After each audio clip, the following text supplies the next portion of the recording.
जो भी मैं आपको बता रहा हूं ये किसी की कानों सुनी बातें नहीं हैं। ये वो बातें हैं जो मैंने अपनी आंखों से देखी हैं। मैं आप में से हर एक को बताना चाहता हूं। मैं जहां पर रहता हूं उस प्लेस का नाम है उल्लास नगर। ये बिल्कुल वहां पर है जहां पर बॉम्बे खत्म होती है। और हमारे बिल्कुल पास में एक प्लेस है, पास्टर जी जानते हैं उनको, कल्याण। अधिकतर जब लोकल ट्रेन्स पंजाब अलग अलग जगहों से आती है तो कल्याण स्टॉप रहता ही है। बहुत फेमस जंक्शन है ये। एक दिन कल्याण में एक मीटिंग ऑर्गेनाइज की गई एक पास्टर की, और ये एक हीलिंग एवेंजलिस्ट थे। एक ऐसे व्यक्ति जो प्रचार करते थे और बाद में लोगों को चंगाई के लिए बुलाते थे, उनके लिए दुआ करते थे और लोग चंगे होते थे, और वो आज भी हैं। मैं बिल्कुल न्यू था उन दिनों में, कुछ ही साल हुए थे, और मैं उस सभा में गया और मैंने वहां पर नाम लिखाया, पार्टिसिपेट किया। मैंने कहा मुझे कुछ सेवकाई चाहिए यहाँ पर। मुझे कुछ भी दुआ नहीं, लेकिन अगर कुछ सेवा है, चप्पल उठाने की, झाड़ू मारने की, ग्राउंड पे क्लीन करने की, तो वो आप मुझे दीजिए, मैं करूँगा। और उन्होंने मुझे चेयर साफ करने का काम दिया। मुझे आज भी वो दिन याद है। मैं और मेरी बड़ी बहन, हम दोनों वहां पर वॉलंटरी कर रहे थे। तब मैंने एक बात वहां पर देखी जो मुझे लगता है आज आप में से हर एक को जाननी चाहिए। जैसे ही वहां पर परमेश्वर के दास आए, ही प्रीच 45 to 50 मिनट्स, 45 से 50 मिनट उन्होंने प्रचार किया। मुझे आज भी पूरी तरह से वो मीटिंग याद है, फ्लैशबैक है मेरे सामने। उन्होंने फिलिप्पियों 4 अध्याय में से एक आयत निकाल के प्रचार किया, और प्रचार करने के बाद जब उन्होंने लोगों से कहा अब आगे आइए, मैं आपके लिए दुआ करना चाहता हूं, तो मैंने क्या देखा, कुछ बहनें वहां पर थी एंड दे आर इन अ साड़ी पहनी हुई थी उनको, और वो अचानक उनकी दुआ में बहुत हिलने लग गई। और जब मैं ये देख रहा था तो मैं समझ गया कि लगता है इनके अंदर कुछ तो है जो मैनिफेस्ट हुआ है। तब मैं समझ गया कि ये डीमंस हैं, दुष्ट आत्माएं हैं। और परमेश्वर के दास ने उनको कहा यीशु मसीह के नाम से इनमें से निकल जाओ। तब मैंने देखा वो रोल कर रहे थे, गिर रहे थे। आपने भी टीवी में बहुत सारी मिनिस्ट्रीज के अंदर ये देखा होगा कि लोग कैसे तड़पते हैं, डीमंस निकलने से पहले कितनी पीड़ाओं को देता है। और मैं ये सब देख के मैं बहुत खुश था कि चलो लोग छुटकारा पा रहे हैं।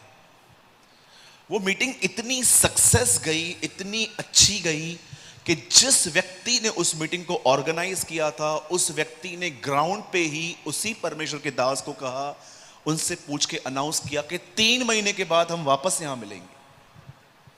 और 3 मंथ्स के बाद वो मीटिंग फिर से हुई, और आप बिलीव कीजिए मैं एक बार फिर से वहां पर वॉलंटरी में रुका। अब जो सेकंड मीटिंग थी ये मेरे लिए बड़ी अजीब थी। जानते मैंने इस बार क्या देखा? वही बहनें जो डीमन पजेस से डिलीवर्ड हो चुकी थी, वो बहनें उस सभा में वापस हिल रही थी। मैंने कहा 3 महीने पहले ये शी इज द वन, मैंने देखा था उस वुमेन को, यार ये वापस कैसे हो गई? क्या छुटकारा नहीं मिला? कहीं ऐसा तो नहीं है डीमन मैनिफेस्ट हुआ लेकिन पास्टर ने कास्ट नहीं किया उससे? क्या बोलना चाहते हो भाई? मेरे भाइयों, मेरी बहनों, छुटकारा मिलने के बाद भी कुछ चीजें हैं जो बिली विश्वासी को समझनी है। और अगर वो व्यक्ति वो चीजें नहीं करेगा तो वो अपने छुटकारे को खो सकता है। मैंने कई लोगों को देखा जो बीमारी से आजाद हुए, उन्होंने गवाहियां दी, 2 महीने के बाद बीमारी वापस आई। मैंने कई लोगों को देखा है जिन्होंने गवाहियां दी कि मेरा बिजनेस प्रॉस्पर हो गया, 2 महीने के बाद वापस इश्यूज हुए। कभी आपने इस बारे में सोचा है छुटकारा बना कैसे रहता है? मैंने कई भाइयों को देखा जिन्होंने गवाहियां दी कि ब्रदर मैंने लड़कियों के साथ गलत रिश्ते खत्म किए। मैंने कई लोगों को देखा उसके बाद वो 3 गुना अधिक गुनाह में गिर गए। समटाइम्स क्यों यहूदा में लिखा गया है ये वे हैं जो 2 बार मर चुके हैं, दे डाइड ट्वाइस। जब खुदा में नहीं थे तब मरे हुए थे, फिर खुदा में आके फिर से मर गए।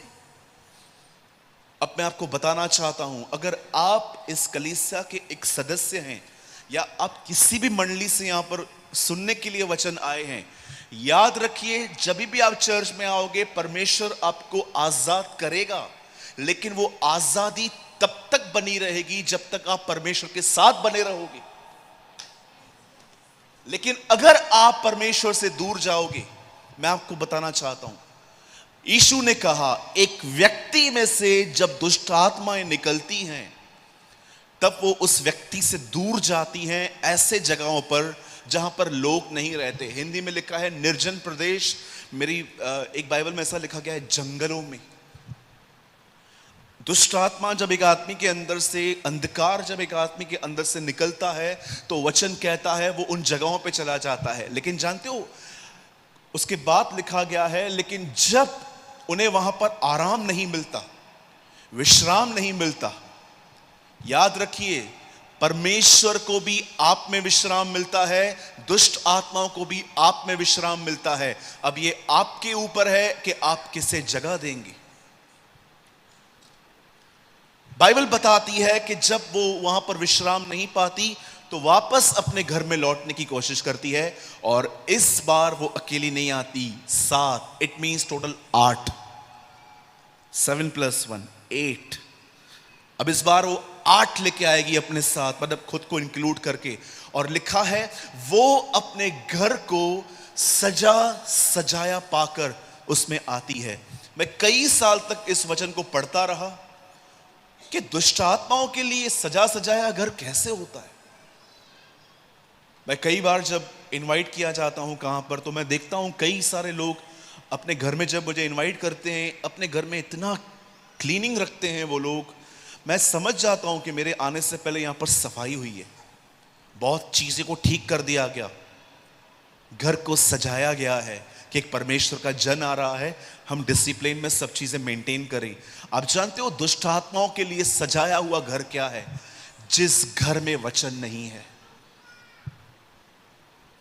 जिस घर के अंदर दुआ नहीं है, जो व्यक्ति उपवास नहीं कर रहा, ये वो घर है जो शैतान के लिए सजाया है। यही कारण है मैं अपनी सभाओं का अंत कई बार इमोशनल वे में नहीं करता कि सब लोग मुझे अप्रिशिएट करके जाएं, ब्रदर प्रेमानी क्या संदेश दिया आपने, हिला दिया। I don't like this type of comments. मैं इंटरेस्टेड भी नहीं हूं ऐसे कमेंट्स में कि कोई मुझे कहे क्या प्रीचिंग थी। मैं चाहता हूं लोग जब यहां से निकलें तो उन्हें पता हो कि यहां से निकलने के बाद मुझे घर पे क्या करना है। ट्रस्ट मी, मैं हिप हिप हुर्रे वाले प्रीचिंग में बिलीव ही नहीं करता कि कोई यहां पर मुझे अप्रिशिएट करके जाए, कहे ब्रदर अनोखा प्रचार होता है हमेशा आपका। नहीं चाहिए ये सब। मैं चाहता हूं आप जब यहां से बाहर निकलें तो आपको पता होना चाहिए कि मुझे घर जाके क्या करना है। कई बार ओवर एक्साइटमेंट भी बुरी है। राजा हेरोदेस ने ओवर एक्साइटमेंट में अपनी ही, आप देखिए उसने ओवर एक्साइटमेंट में आके क्या कहा, ए लड़की क्या चाहिए? उसने कहा जॉन द बैप्टिस्ट का सर। खुद को खुद परीक्षा में डाल दिया उसने। मैं आपसे कहना चाहता हूं कितने लोग हैं यहां पर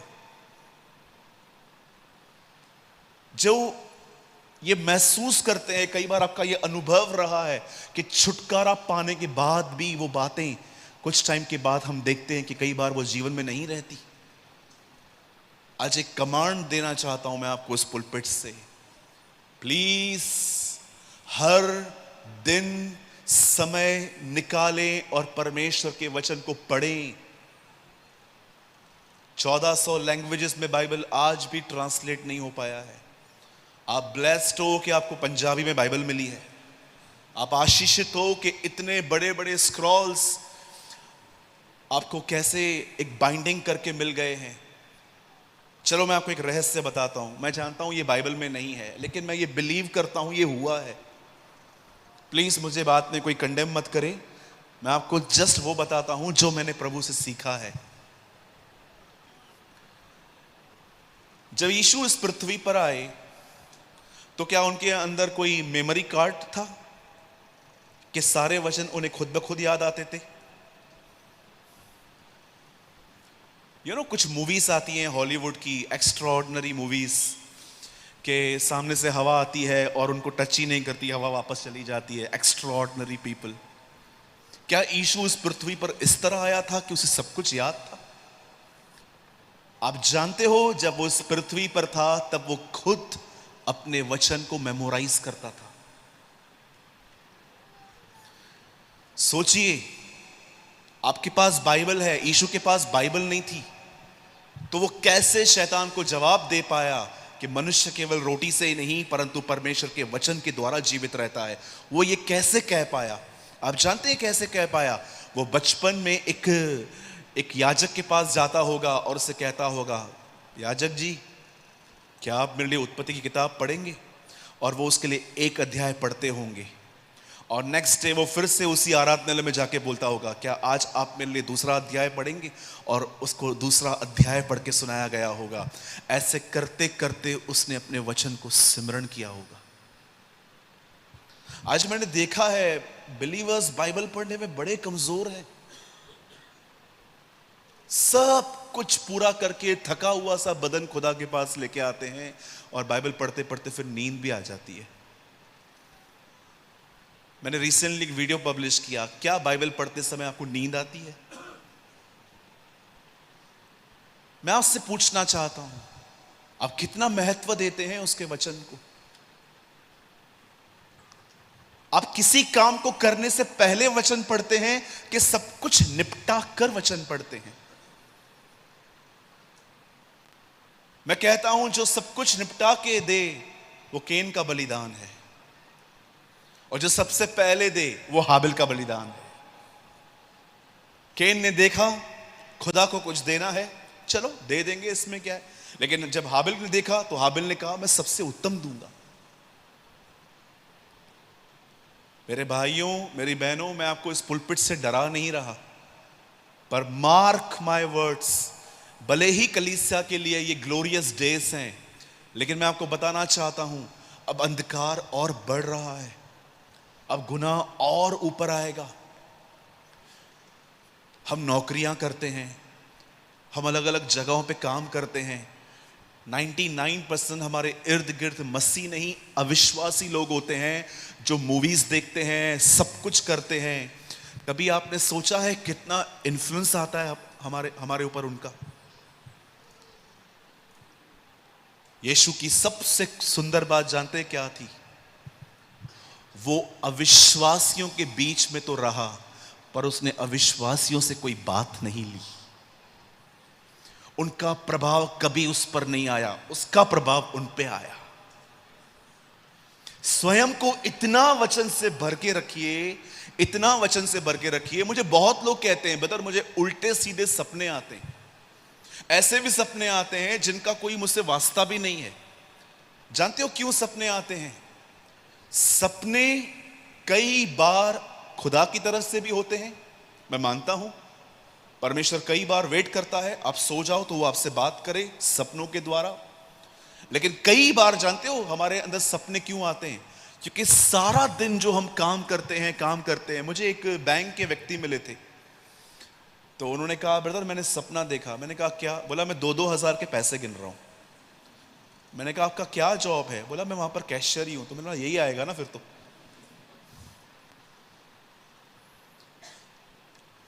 आप सारा दिन खुद को क्या देते हो वही आपके रात में आएगा। कई सारे लोग बोलते हैं, ब्रदर मुझे बहुत गलत गलत सपने आते हैं। जानते हो क्यों आते हैं? क्योंकि अनकॉन्शियसली कुछ चीजें आप में घुस रही हैं। कई चीजें ऐसी होती हैं जब पता चलता है, लेकिन कई बार पता ही नहीं चलता कि कुछ चीजें हमारे अंदर जा रही हैं, घुस रही हैं, और हमें पता नहीं चलता, और ये सब कॉन्शियस में आ जाती हैं और ये हमें ड्रीम्स में आती हैं। मेरे भाइयों, अगर कभी ड्रीम देखो कि एक लड़की के साथ आपकी शादी हो रही है तो 10 बार कंफर्म करना। 10 लोगों से पूछना, पास्टर जी लड़की देखिए ये वाली, शादी कर रहा हूं इसके साथ, इसका अर्थ बताओ। इसका कोई अर्थ नहीं है। लड़कियों पे ध्यान देना बंद कर, ड्रीम्स भी बंद हो जाएंगे। और आजकल की जवान पीढ़ी को जानते हो कौन से सपने आते हैं ज्यादा? शादी के। मैंने लड़की देखी वाइट गाउन में, मैं ब्लैक में था, मेरी मैरिज हुई, यही लड़की है, यही लड़की है, यही लड़की है। और भाई तू चौथे माले पर रहता है, 5वें माले पे कैंसर से एक आदमी मर रहा है, वो सपने में नहीं आता है, लड़कियां आती हैं। उसके लिए खुदा नहीं कहता कि जा उसको सुसमाचार बता, उसे बचा बेचारे को। नो, हमारे ड्रीम्स भी कई बार हमें बताते हैं कि एक्चुअली हमारी जिंदगी कैसी है। छुटकारा मिलना बड़ा आसान है, छुटकारे में बने रहने के लिए खुदा के साथ बना रहना चाहिए। इसीलिए यूहन्ना के इंजील में 14 अध्याय में जब यीशु ने पवित्र आत्मा की बात की, जानते हो 15 में उसने क्या बात की? मुझ में बने रहो। वो बता रहा था कि पवित्र आत्मा के मिलने का सबसे मुख्य कारण है कि तुम मुझसे जुड़ पाओ, तुम मुझसे कनेक्ट हो पाओ। किससे कनेक्ट हैं आप इन दिनों में? Ask yourself.